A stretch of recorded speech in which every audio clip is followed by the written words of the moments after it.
Thanks, Chris. Good to see everybody. Exciting week. We've been waiting for this week for a long time.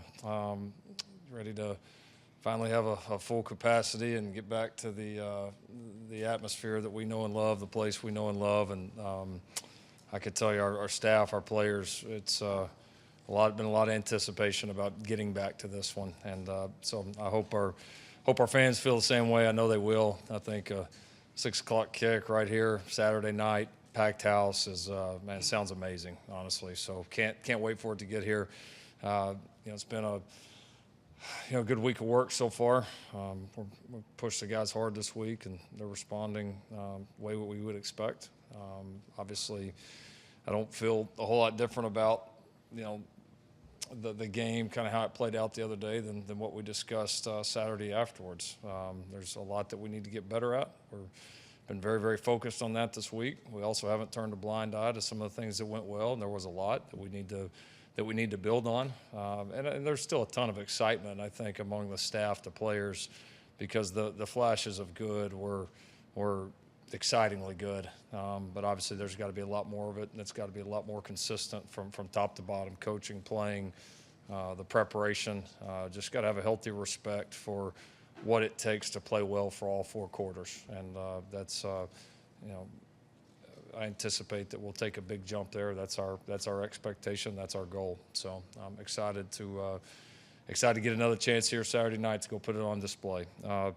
Excited to welcome Western Carolina. I know we visited about this at a prior press conference, but I want to again extend our condolences to the Peacock family, to their the entire football team, program there at Western. Again, can't imagine what all those guys have been through. Certainly the family's been through. So Coach will certainly be in our thoughts as we tee this one up and kick it off on Saturday night. So excited to welcome them in.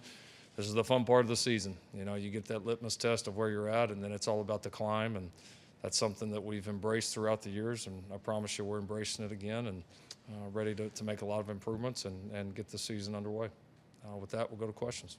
Start with Ryan Aber. Yeah, Lincoln, specifically looking at the defense, what you saw from them on Saturday, what stood out to you that maybe you didn't notice initially right in the aftermath of that game? And what do those things mean for you here moving forward, whether it's rotations or things like that?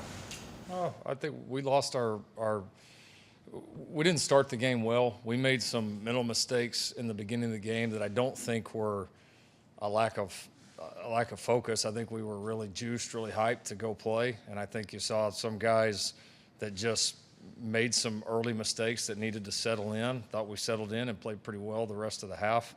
And the second half, we lost our edge. I mean, you could just see it. Our effort was off. Our mentality was off. Our execution, the mental mistakes then not turned into not settled in. It's just turned into not focused. And you combine that where we lost our edge and you got a quarterback, I think, that played extremely well against us. And the answer was they moved the ball and scored points. And, you got as a defense, when you get in that position, when you're up, like we were, and the offense is basically in 4-down territory the rest of the game, I mean, you've got to defend a lot of plays and you got to do it well. And we lost our edge, and, we turned into average pretty quickly, as did the entire football team. Lincoln, did you get any clarification on what could have been a targeting against Eric Gray? And to the second point, is something like that, does that make it even tougher when you're trying to manage the carries and you only have two scholarship backs? We've turned that play in, but don't have a response yet. I would anticipate we'll get it here. We may already have it now. We just got off the field, but yeah, certainly turned it in. It looked like a targeting to me that they just missed, but we'll see what the official response is from the league. So, no, I didn't think managing it was that much different. I mean, those guys, they both got a solid workload. I mean, I think carries and snaps were about what we expected, and thought they played off each other. I mean, I think both guys stayed fresh throughout the game, so I think it was a good start into what that can look like. Jenny Carlson. Lincoln, Spencer obviously has a lot on his shoulders, quarterback, captain, veteran, all that sort of stuff. And you've had quarterbacks with different personalities over the years, but how does his leadership maybe look right now, and what does it need to be? Because it seemed like he was, I mean, the numbers weren't bad on Saturday, but maybe that push or that, sort of bringing the team along, maybe that wasn't as good as I would think you might want. Yeah. I think there were some times in the game, the second play of the game, and then a couple others specifically in the second half that I think there was some frustration and tried to make too much happen. And not really the second interception. That was a poor route and not being on the same page. That throw was fine, but some of the other plays just throughout the game, and not even all passing plays, that he just mentally wasn't quite as sharp. And so I think he was. The whole group was pretty symptomatic of the same thing. I mean, the focus and edge just wasn't there. And then at times, I think for him, turned into frustration, kind of wanting to will the guys and push them. And that's a good thing. But how do you do that? You lead by example, your body language, your energy, all of that. But you still go out there and do your job. And so it was a good, I think, kind of chance for him to reset and realize how laser focused he's got to be all the time. And when it's a tick off at this position and in this offense with all we put on guys, it shows up. So as far as being a leader, I think you see him starting to grow there. He's not yet the established or comfortable leader that some of our guys have been, and some of that's is really his age. But he's definitely taken big steps. He wasn't much of a leader last year. We didn't really need him to be, nor really ask him to be, and he's wanted to take on that role. He's learning as these different situations comes on how he can lead, but also balancing leading with being an effective player. And that's with a position like quarterback that's so mental, that's a big part of it, because you can go rah all you want, but if you're not producing and doing your job, it can be counterproductive. So he's heading in a good direction there, and I think he'll become a really good leader for us as time goes on and he continues to get in these experiences. Jason Kersey? Again, Mario Williams had, I think, the most receptions the other day. It seemed like you were trying to get him the ball. How do you see his role evolving moving forward, and what was there an effort to get him the ball on Saturday? I don't know that there was like we have to get him the ball like way more than these other guys. Some of it, I mean, there were some things that were designed for him, but there were also some things that just happened within the flow of the game, and he happened to be in there. I mean, he and Mike both had several targets there at that position, and did some good things. He's an explosive guy. He can separate at the line of scrimmage, and he can run with the ball. Although I didn't think he ran as good as what we're going to see as time moves on with the ball. I think he can be much better with the ball in his hands. But he's growing and learning. And the thing that you're excited to see for a guy like that is, first time out there, even though that wasn't quite the stage we're used to. It'll be a little bit different this Saturday night and the rest of the way through. But it was good to see a guy that the moment's not too big for him. I mean, he's got a confidence about himself. You can tell he knows that he belongs out there, and that's for a young guy. That's very important. Jesse Crittenden? Hey, Lincoln, I was going to ask you about Eric Gray. He got the start for you guys. What did you see from him in his first game here, and what did you think about the dynamic between him and Kennedy Brooks as the game went on? He was solid. I thought a couple of his best runs, honestly, were runs where there wasn't as much there, and he made a few things happen. He had a couple really good, just tough, active runs for us that really stood out. He missed a couple of blitz pros where he's got to be better. It's typically a strength of his, so he's got to improve there. And then a couple things I think that were blocked well that he's just got to continue to trust again and get behind that O-line and go. And listen, we've been admittedly with those guys, we've been admittedly a little conservative throughout fall camp, and kind of felt like in a way we had to. You feel like if you're an idiot, if you've got 2 scholarship backs and you're just there running them into brick walls every single day. So we I think in some ways anticipated that we would have to take some steps here early, but I think it's very good for guys to get out in front of that O-line in life situations, to play, to see things, to come back and see if I just trusted it, if I just read my keys, all right, trusted where we thought it was going to hit, that it would have been. You just build that trust, and so I think he'll be better. Their dynamic's great. They play off of each other well. We could have started either one. It's a coin flip on who we're going to start, and they're both going to be big contributors for us. Barry? Yeah, Lincoln, you got a 1AA opponent this week. You've had some years where you have those, some years you don't. What's the difference? Have you seen any difference in, or whatever the difference is between a 1AA and a 1A program? Your players, I assume, don't know the difference and don't care, but you guys do. So how do you approach a game like this? Do you like it? Do you not like it? How do you feel about it? Well, I think there's a lot of positives in it. I think one, it's great for programs like this to be able to come play at a place like Oklahoma, and the obvious benefits financially for these programs. For us, I don't really judge it just kind of by itself. I think it's part of looking at your whole schedule and does it fit? And I think this year with the current kind of playoff climate, the way the playoff is set, the way the conference is, the rest of the non-conference schedule that we have, we thought it made sense. I think it does make sense here. Differences typically to me a lot of times are in depth, and then occasionally in the lines of scrimmage, I think are the biggest differences. I think a lot of people think, well, 1AA opponent comes in here, and there's still a lot of good players on the field. There's a lot of good players in 1AA football, and the coaches are shoot just as good as they are at this level. So it's another game for us. I think this is a good opponent. We're excited to play them. However the game plays out, I think our focus right now is whether we're playing, it doesn't matter. NFL team, a high school team, a 1AA, a Division I, it doesn't matter. We got to play 4 quarters as a team, and that is job number 1, 2, and 3 right now. Were you able to use the results of Saturday?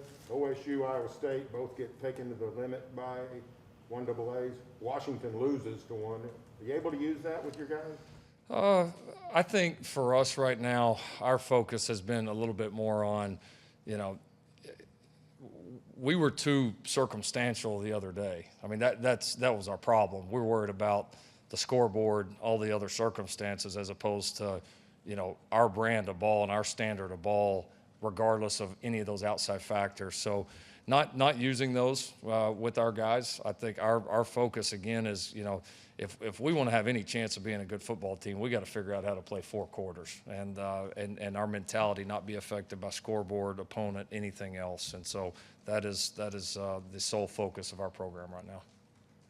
John Hoover. That's a good answer. I had to write that down. You mentioned Saturday that pass pro was really good, you thought.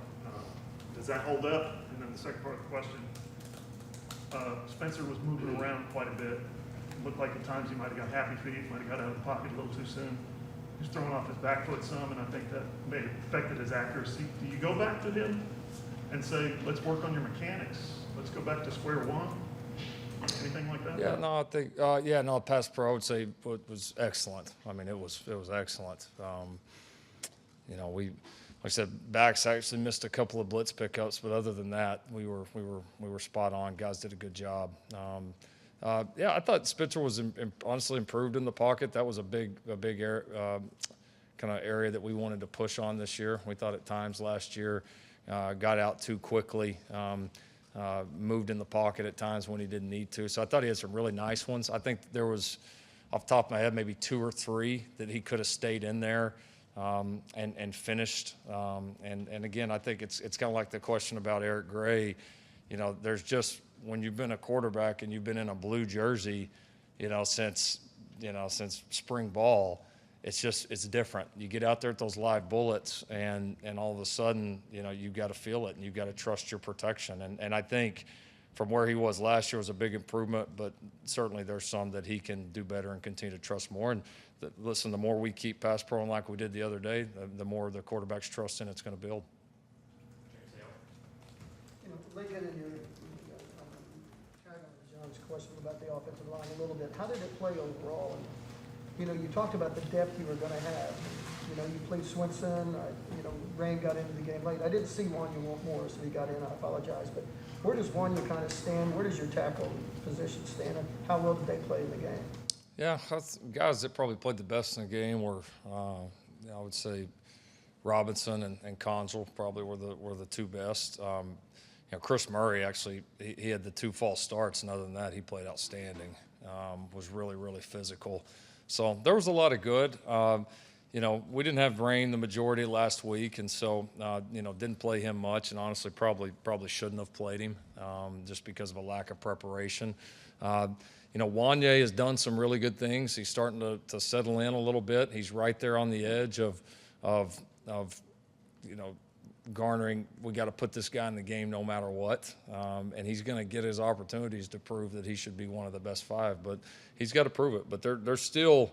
The pass pro was really good. The run game was average. There were some really good moments in the run game. There were some poor moments. And then, again, the dead ball penalties, were probably the biggest negative. So a lot of good individual things. We're still trying to find that best 5, and it wouldn't shock me if that doesn't evolve because we do have some good players that are right there that I think are going to push as this year goes on. You mentioned Swinson, Wanye, some guys like that. So Rame. So I think it'll evolve a little bit. We'll see if that same starting 5 is kind of what it ends up being. Justin Martinez. Lincoln, just from talking to Gabe Burkich after the game, you can tell he's quite the character. He's got the mustache, the mullet. He's a more fun interview than I am. He was giving credit to having a breakfast of chicken and pasta for his performance. Just what can you tell us about his personality and how he carries himself on a day-to-day basis? Yeah, no, he's funny. It's funny. Coach Stoops called me last night. We were talking, and he and Carol had watched Burkich's interview. I hadn't seen it, so he texted it to me. I watched it last night, and I was in tears. It was my favorite thing is how he knows it.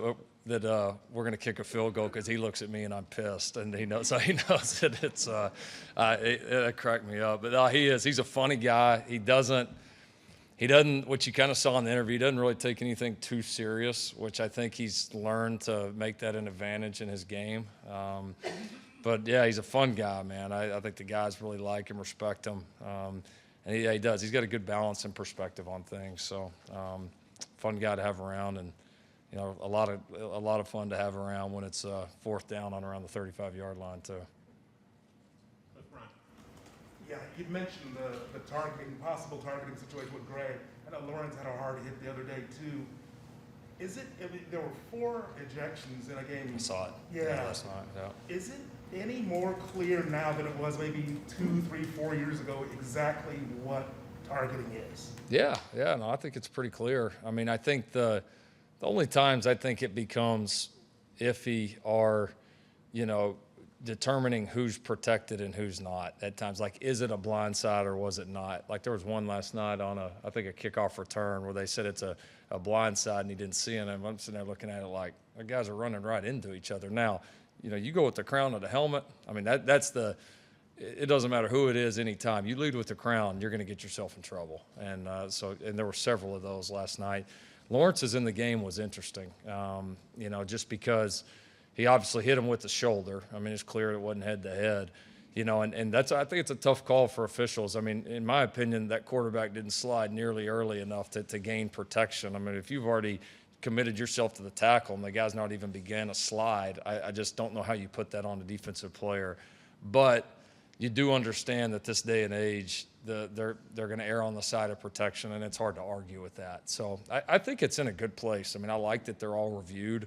I like that you can take them off. And I felt like the guys in our league the last few years, as it's changed, have really done a good job, because I don't feel like there's been a lot that, especially that maybe were called targeting on the field, that they left it just because. They've really made it's got to hold up strong on replay. And I think our league has stuck to it well. So I think our guys, coaches, have a clear understanding. I feel like it's been well defined. It doesn't mean it's easy, but I do think it's well defined. Lee Benson in the back. Coach, you've been stressing the team needs to play 4 quarters. You mentioned that a few times, and also on Saturday. Is that one of those things, though, that is difficult to get a gauge of during the week in practice because it's not a real live game situation? Or are there steps and things you can do throughout practice to know going into Saturday that, okay, our guys are going to be able to play this football? Yeah, I think you have a good idea. Do you ever know 100%? Maybe not, but you can get a good idea of mentally where the guys are at. And you go back and look at our week of preparation. There's some things that would suggest that we would have really good moments in the game, some real bright moments, and there's some things that would suggest that our consistency level was not where it needed to be. So I think our practice week was very, very telling of what it could become. Now, it doesn't mean even if you didn't feel like everything was great in practice that week that you don't go out there and fight your tail off to still do it, but it just makes the job harder when you haven't really mentally prepared to do it no matter what the scoreboard says, no matter how much people on the outside think you ought to beat a team, no matter how hot it is, no matter how many people in the stands, none of that matters at the end of the day if you're really truly focused on the things that we preach here. And so it's a great lesson. I don't say lesson. Lesson's only a lesson if you learn it. Well, it's a great opportunity for us to learn something, and we'll see if we're a mentally tough enough team, and we'll see if we listen good enough to learn it. Yeah, you guys are rotating a ton of guys on both sides of the ball. Obviously, we've talked about a lot defensively. I think at the end of the game, to stand that you guys, the freshness of the guys kind of showed up. But is there a continuity, kind of a rhythm that the guys have to fight when they're kind of moving in and out with so many guys playing? Sure. No, that's the balance of it. We've practiced that way kind of leading up through fall camp to be prepared to do this early in the season. I think we played 31 guys defensively the other night, which is, almost, 3 guys per position, so it's quite a bit. And that was the plan. We'll see how that evolves. Again, part of it is, we have a lot of new pieces that you want to see what you have. You want to see what they're doing, how they respond in game situations, and then those 31 guys that played, we felt like on the practice field had earned the right to go in and play. Now with some game tape to evaluate, game situations to evaluate, that'll certainly factor into decisions in the upcoming weeks. And listen, we're not going to play 31 guys on defense every week. I mean, it'll narrow, but I think throughout the years we have proven we're at our best when we can still play a high number of people, specifically on the defensive side of the ball. So our hope is that maybe it's not 31, but that we got a good batch of players that we feel like we can rotate in and out and still have continued production. Jenny is the last one in the queue. Lincoln, to sort of piggyback on that, as you play those guys, what's the most difficult thing as you're rotating guys in and out? Communication? I mean, like what becomes the most difficult thing? And then sort of a spin ahead of that, you guys are playing 9 in a row before you get a break. How mindful even now are you of that, and how much does that play into getting a lot of guys on the field in a game? Oh, we're very mindful of it. I think everything we've done, I don't know if spring ball was affected a whole lot, but everything we've done from fall camp on has been geared towards this stretch and kind of how this thing unfolds and what we felt like we needed to play well in this stretch with not having a bye for a while, like you said. So, and then the most difficult thing of playing a lot of guys, yeah, I mean, it's kind of twofold, probably the communication and just the rotations and guys getting settled in. The continuity was mentioned in the other question. I mean, all of that. Can that be tougher? Yes, but at the same time, guys being fresh, especially in temperatures like the other day, it's hard to there's benefits too. So I think as a team, if you approach it the right way, the positives will outweigh the negatives. And again, part of this for us is us banking on that. Not only did we maybe get some of the dividends maybe the other day on the last drive or whatever, but as this season goes on, we see those dividends more and more as there's more guys ready to play through the ebbs and flows of the year. Bob? Lincoln, it didn't seem like there were a lot of injuries for you guys Saturday, but could you give an update on what's going on with Jordan Kelly? Yeah, with Jordan, a couple of guys out with some, medical reasons. So I'll let y'all figure it out. So hopefully have some of those guys back here this week. Yeah. John Hoover. Lincoln, talking season is over. Obviously, the football season's here. But you mentioned Saturday a lot, the word mental and mentality, talking about your team's approach, mental focus. You also talked about human nature with the big lead in the performance in the second half. What I'm wondering is, now the talking season is over, could the guys have bought into some of the hype of being ranked number 1 by a magazine and number 2 by the AP? And, could that have led to the performance that you saw and the lack of focus? Sure. Mentality? Yeah, I think so. It certainly could have. I think for us, it's not so much of maybe trying to identify what was the source of the problem. It's just we've got to get the mentality in the right place no matter where the source was. And again, maybe there's some guys that thought it's just going to happen. You know, you're just going to blow this team out like everybody says you're going to on the outside. I mean, again, I think you got some of the human nature. Again, you have the run that we did. You come back out there. I mean, we were, you know, our guys were like a lot of the fans. They thought the game was over. I mean, it is what it is, and that's our job's different than the fans. Our job's to be there no matter what, all the time, playing our level of ball. And so whatever it is, it's got to be better on our players' part and our coaches' part and my part. We probably have some guys that it probably came from different areas, but the end goal is all of us in one line going the same direction with one mentality. And so it's a perfect opportunity for us to learn and come together and really lock in on what's important and block out everything else. And you know, that's our challenge right now is do we seize it, or do we or do we continue on that path? I think I've got confidence in the guys in the room that we will seize it, but again, like you said, talking season's over. Saying it's one thing, doing it's another. We got to go do it. Okay, time for a couple more. Jason Kersey. Yeah, Lincoln, DJ Graham was having to switch jerseys there on the kickoffs. I'm wondering, do things like jersey numbers come into your mind when you're deciding who's on different special teams, and how difficult is that to manage the changing of jerseys? Yeah, they do, and that's a new rule this year. Typically, it hasn't been a big factor because they've let you just put on like the Velcro ones, and it takes like 2 seconds. It's been typically very, very easy. It's more difficult this year because now you can't do that. Now they make you actually put on like an actual jersey, which, I mean, I get it's a rule. We're going to follow the rule. Why we did that, that's another story for another time. But anyways, I think that it is a factor. So we watch it. We try to pay attention to it, and we have absolutely throughout the years and this year made adjustments to guys because of it. So it was literally just Velcro you stuck on? Yeah, it used to be just like basically a vest that just, but I mean, it was very, very simple. And it's not too terrible now, but I kind of wonder what's the point. If you got a different number on, who cares? But it again, is what it is. And Ryan Chapman on the Hey, Lincoln, last week we asked about Todd Hudson, Jaden Knowles, the depth. You said those are guys that, were going to play anyway before everything happened.